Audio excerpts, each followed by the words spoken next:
Good morning. দেখো সন্ধ্যাবেলা এরকম কার কার ভালো লাগে তার জন্য পেঁয়াজটা দিতে পারলাম না। এরকম আমার পেঁয়াজ দিতে তো বেশি ভালো লাগে, কিন্তু আমি ধনে পাতা দেবো, ধনে পাতাটা ভালো লাগে।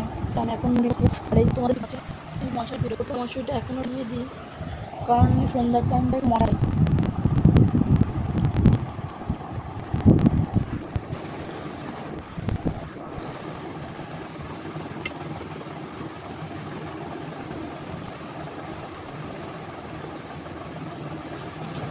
বললাম ধনে পাতা দেবো, তো এই যে ধনে পাতা দিয়ে দিয়েছি মনে, আর সাথে আছে কাঁচা লঙ্কা।